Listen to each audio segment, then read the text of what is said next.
Hello students, आज हम बात करने वाले हैं क्लास 10 के साइंस के बोर्ड क्वेश्चंस की, जिसके चांसेस एग्जाम में ज़्यादा हैं। तो स्टूडेंट्स, आज हम जो स्टार्ट करेंगे चैप्टर वाइज क्वेश्चंस कौन कौन से इंपॉर्टेंट हैं जो क्लास 10th में यूपी बोर्ड में आएंगे। तो चलिए सबसे पहले हम स्टार्ट करते हैं चैप्टर 1 के इंपॉर्टेंट क्वेश्चन। चैप्टर 1 है रासायनिक अभिक्रिया और समीकरण। रासायनिक अभिक्रिया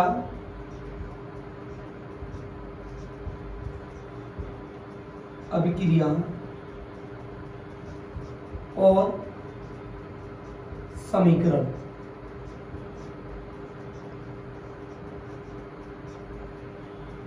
तो सबसे पहले स्टूडेंट्स, हम आज जो बात करेंगे वो बात करेंगे कि रासायनिक अभिक्रिया और समीकरण में से वो कौन कौन से सबसे इंपॉर्टेंट क्वेश्चन है जो बोर्ड में आने हैं। तो अगर सबसे पहले यहां पर क्वेश्चन की बात की जाए तो सबसे इंपॉर्टेंट क्वेश्चन इस चैप्टर का है विस्थापन अभिक्रिया।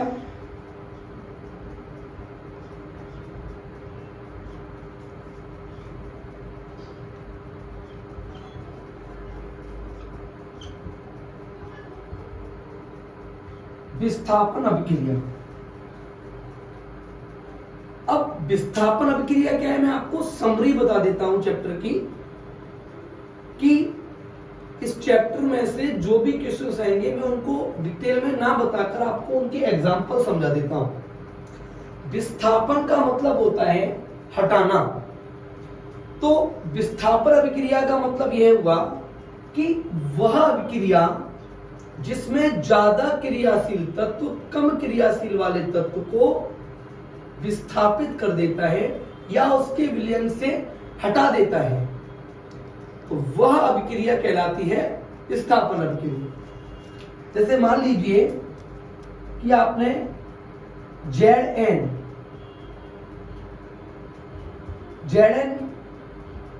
एक धातु है जिंक, और Zn की अभिक्रिया आपने की कॉपर सल्फेट के विलयन के साथ CuSO4। CuSO4 का नाम है कॉपर सल्फेट।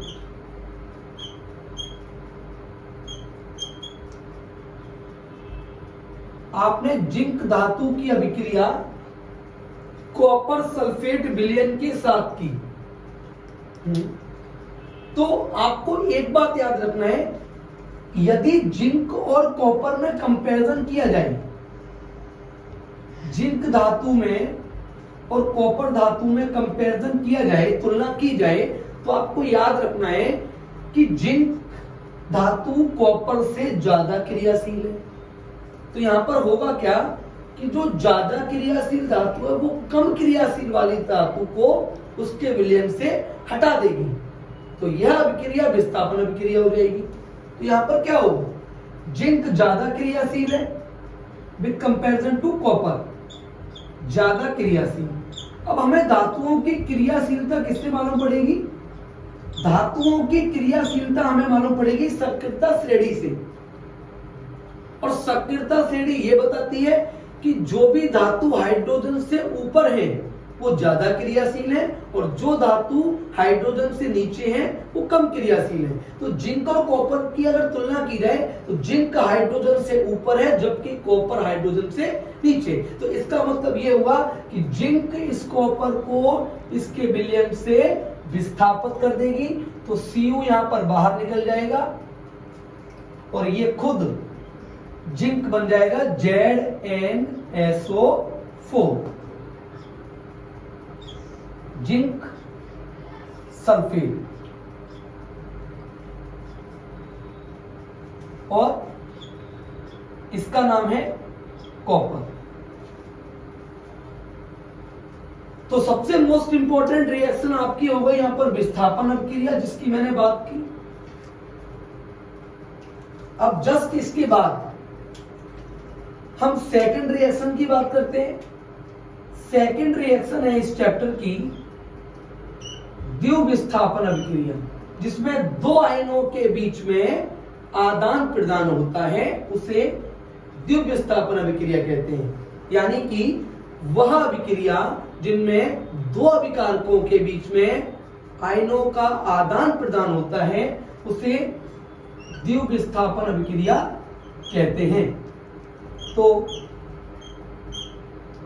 सेकंड रिएक्शन आपकी हो गई द्विविस्थापन अभिक्रिया। ठीक, अब थर्ड रिएक्शन इस चैप्टर की जो है वो है रिडॉक्स अभिक्रिया। सिंपल अगर समझेंगे तो रिडॉक्स अभिक्रिया क्या है, जरा ये सुन लीजिए कि वह अभिक्रिया जिसमें उपचयन और अपचयन दोनों एक साथ होते हों, उसे हम कहते हैं रिडॉक्स अभिक्रिया। ठीक, तो रिडॉक्स अभिक्रिया आपकी यूपी बोर्ड आपकी 10th क्लास के लिए मोस्ट इंपॉर्टेंट है। अगर फोर्थ रिएक्शन की बात की जाए तो फोर्थ रिएक्शन हो सकती है आपकी ऊष्मा शोषी व ऊष्मा क्षेपी अभिक्रिया।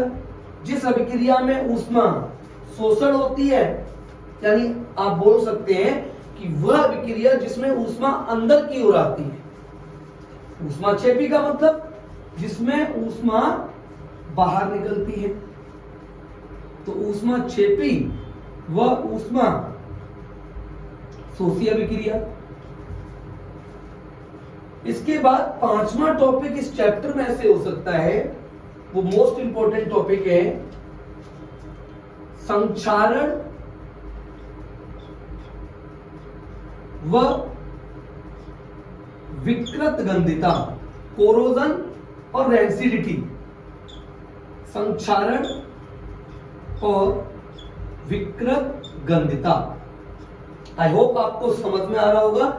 इन टॉपिक्स को अगर आप एग्जाम में पढ़ के जाते हैं स्टूडेंट्स, तो 101% इन्हीं में से चैप्टर 1 में से आपके जो मैं क्वेश्चंस बता रहा हूं 101% ये क्वेश्चन आपके बोर्ड 2025 में आएंगे। सेकंड थिंग, आज मैं इस वीडियो में केवल दो चैप्टर की बात करूंगा। फर्स्ट चैप्टर रासायनिक अभिक्रिया और समीकरण, और सेकंड चैप्टर है एसिड बेस एंड साल्ट। इन दो चैप्टर्स के इंपॉर्टेंट क्वेश्चन बताऊंगा। फिर नेक्स्ट वीडियो में मैं आपको चैप्टर 3 और 4, तो हम 3 वीडियो के अंतर्गत इसको पूरा कवर करेंगे। और इन टॉपिक्स को स्टूडेंट प्लीज आप अच्छे से पढ़ के रहेंगे, जिससे आपके एग्जाम में 100 आउट ऑफ 100 आ सके। 70 आउट ऑफ 70 का पेपर होता है और 30 मार्क्स आपके प्रैक्टिकल पे होते हैं। तो हमारा टारगेट यहाँ पर यह है कि इंपॉर्टेंट क्वेश्चन हम दे रहे हैं जिसमें 70 आउट ऑफ 70 करना is not possible, that is very very possible. ये नहीं कि ये पॉसिबल नहीं है। 101% आप 70 में से 70 साइंस में गेट कर सकते हैं, अगर इन टॉपिक्स को आप अच्छे से पढ़ के जाते हैं तो। ठीक है, नेक्स्ट एक लास्ट टॉपिक और हम बात करते हैं। उस टॉपिक से और क्वेश्चन आ सकता है संतुलित रासायनिक समीकरण, यानी कि आपको वो केमिकल इक्वेशन देगा, समीकरण देगा, उनको आपको केवल संतुलित करना है। तो संतुलित रासायनिक समीकरण,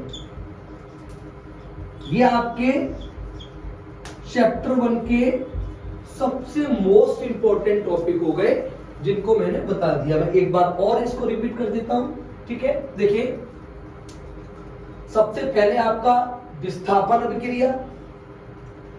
विस्थापन अभिक्रिया मैंने आपको सिंपल लैंग्वेज में भी बताया था कि ज्यादा क्रियाशील धातु कम क्रियाशील वाली धातु को उसके विलयन से विस्थापित कर देती है, उसे हम विस्थापन कहते हैं। दूसरा टॉपिक आपको याद करके रहना है द्विविस्थापन अभिक्रिया। द्विविस्थापन अभिक्रिया में क्या था बेटा? द्विविस्थापन अभिक्रिया में था कि वह अभिक्रिया जिनमें दो आयनों के बीच आदान प्रदान होता है, उसको आप बोल सकते हैं द्विव विस्थापन अभिक्रिया। थर्ड आपकी मोस्ट इंपॉर्टेंट रिएक्शन है रिडॉक्स अभिक्रिया। रिडॉक्स अभिक्रिया क्या होती है कि जिसमें एक अभिकारक का उपचयन होता है और दूसरे अभिकारक का अपचयन होता है। तो वह अभिक्रिया जिसमें अपचयन और उपचयन दोनों एक साथ होते हैं उसे हम कहते हैं रिडॉक्स अभिक्रिया। फिर जस्ट मैंने इसके बाद आपको ये बताया था ऊष्मा शोषी व ऊष्मा क्षेपी अभिक्रिया। ऊष्मा शोषी अभिक्रिया क्या है? जिसमें ऊष्मा अंदर की ओर आती है, जबकि ऊष्मा क्षेपी क्या है? जिसमें ऊष्मा बाहर निकलती है। फिर संक्षारण। संक्षारण क्या होता है कि जब कोई धातु किसी वायु या फिर आप बोल सकते हैं नमी के संपर्क में आती है तो वो संक्षारित होने लगती है। इसका एग्जांपल है लोहे पर जंग लगना, क्योंकि लोहा जब किसी अम्ल के संपर्क में आता है तो उस पर जंग लग जाती है। विकृत गंधिता क्या है कि जब कोई तेल वसायुक्त पदार्थ ज्यादा समय तक रखते हैं तो उसमें से एक गंध विस्थापन होने लगती है या गंध उत्पन्न होने लगती है, उसे हम कहते हैं विकृत गंधिता। एंड लास्ट आपका टॉपिक है संतुलित रासायनिक समीकरण, यानी कि कुछ इक्वेशंस वो देंगे एग्जाम में, उनको आपको संतुलित करना होगा। स्टूडेंट्स, मैं आपको गारंटी के साथ बोल सकता हूं कि ये क्वेश्चंस आपके 101% बोर्ड 2025 के लिए इंपॉर्टेंट है। इनको आप अच्छे से पढ़कर जाएंगे, ठीक है? तो प्लीज आप लोग इसका स्क्रीनशॉट ले लीजिए। इसके बाद में आपको चैप्टर 2 बताता हूं, ठीक है? आई होप आपको समझ में आ रहा होगा और आप लोगों ने इसको नोट भी कर लिया होगा या फिर स्क्रीनशॉट ले लिया होगा, ठीक है? चलिए आगे हम बात करते हैं चैप्टर 2 की। हम 2 चैप्टर तक इसमें कवर करेंगे ताकि आपको ये पता पड़ जाए कि कौन से क्वेश्चन एग्जाम में आने होते हैं। देखिए अब आप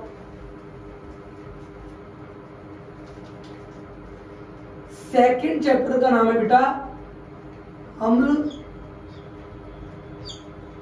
क्षार और लवण। और इसको बोलते हैं बेटा एसिड, बेस एंड साल्ट। इसमें से सबसे पहले इंपॉर्टेंट क्वेश्चन क्या होगा? तो देखिए सबसे पहला इंपॉर्टेंट क्वेश्चन है इसमें, वो है उदासीनीकरण अभिक्रिया। ये रिएक्शन एग्जाम में आ सकती है, डायरेक्ट नहीं आएगी, तो मैं आपको बताता हूं किस तरह से आएगी। उदासीनीकरण रिएक्शन, शॉर्ट में रिएक्शन को आर एक्शन लिख देते हैं, रिएक्शन। देखिए एक बात इसको और बताते हैं, फिर हम डायरेक्टली क्वेश्चंस बताएंगे कि कौन कौन से क्वेश्चन इसमें आ सकते हैं, ठीक है? क्या होती है उदासीनीकरण अभिक्रिया? जरा इसको देखिए। जब कोई एसिड यानी कि अम्ल और क्षार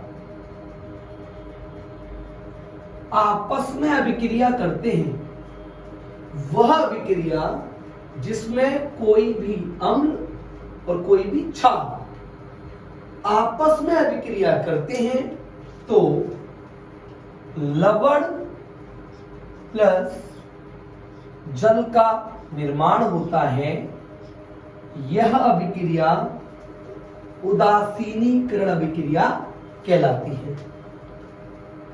मान लीजिए एग्जाम्पल में आपने इसमें ले लिया HCl। HCl एक स्ट्रॉन्ग अम्ल है, याद रखना है। तो इसका नाम क्या हो गया बेटा? इसका नाम हो गया हाइड्रोक्लोरिक अम्ल।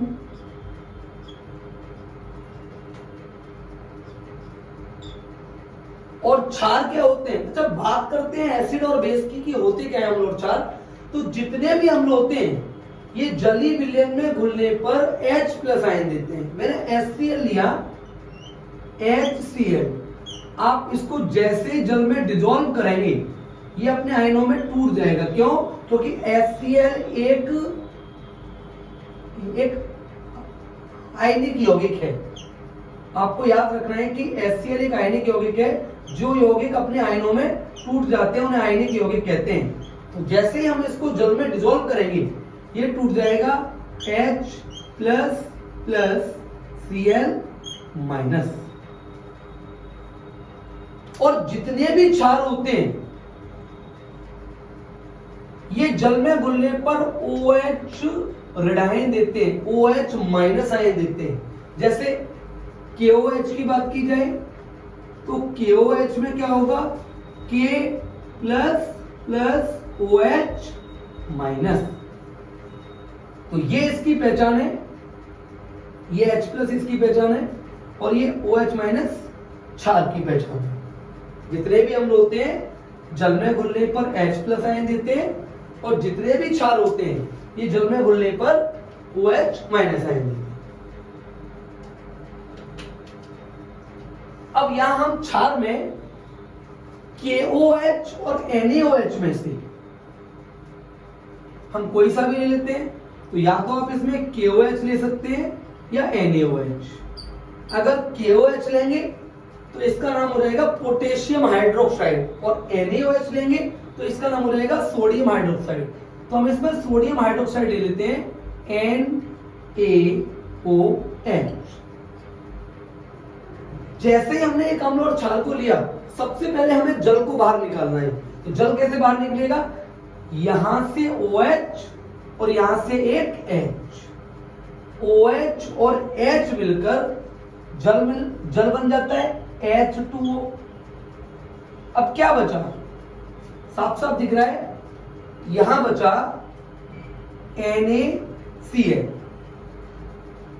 और NaCl को ही हम बोलते हैं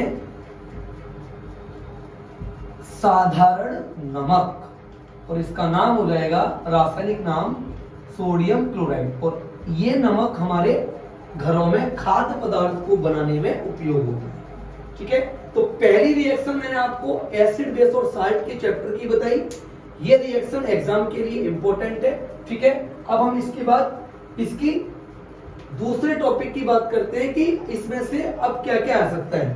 ठीक, तो देखिए सेकंड टॉपिक जो है आपका वो है पीएच पैमाना।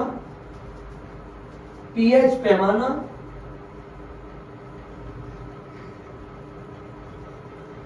सेकंड टॉपिक आपका है पीएच पैमाना, यानी पीएच से रिलेटेड क्वेश्चन आ सकता है। और पीएच क्या होता है, पीएच होता है कि किसी भी विलयन की अम्लीयता और क्षारीयता और उदासीनता बताने के लिए इसका उपयोग करते हैं। जैसे कि यदि 7 से कम है तो होगा एसिड यानी कि अम्ल,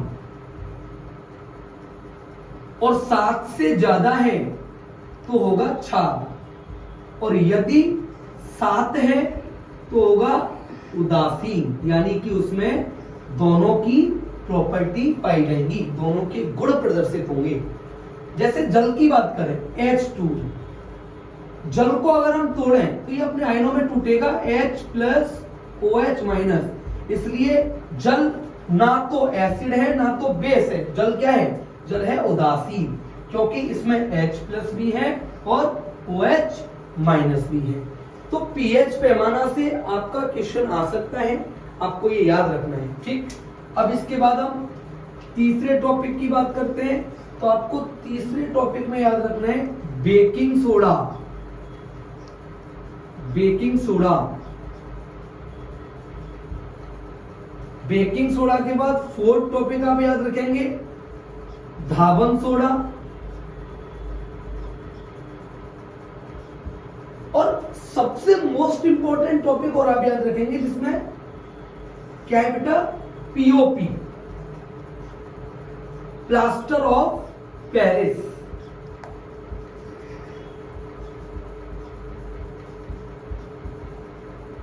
ये सभी साल्ट हैं। और इसके बाद एक और टॉपिक और यहां पर याद रखेंगे, वो है व्यंजक चूर्ण, ब्लीचिंग पाउडर, व्यंजक चूर्ण। तो स्टूडेंट्स, चैप्टर नंबर 1 की मैंने आपको अभी क्वेश्चन बताई थी और ये हैं आपके चैप्टर 2 के मोस्ट इंपॉर्टेंट टॉपिक, इनसे ही क्वेश्चन आपके बनेंगे।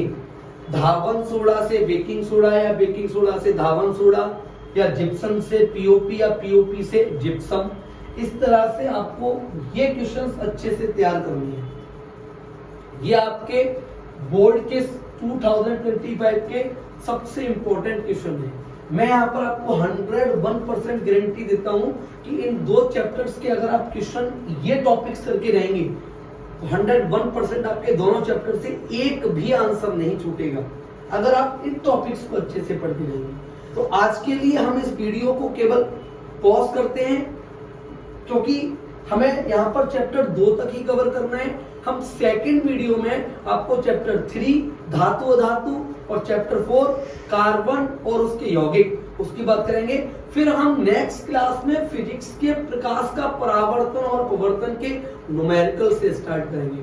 तो गाइज आप लोग ध्यान रखना कि जो मैंने टॉपिक्स आपको बताए हैं वो वेरी वेरी इंपॉर्टेंट है, ठीक है। तो आज के लिए इस वीडियो को हम यहीं एंड करते हैं।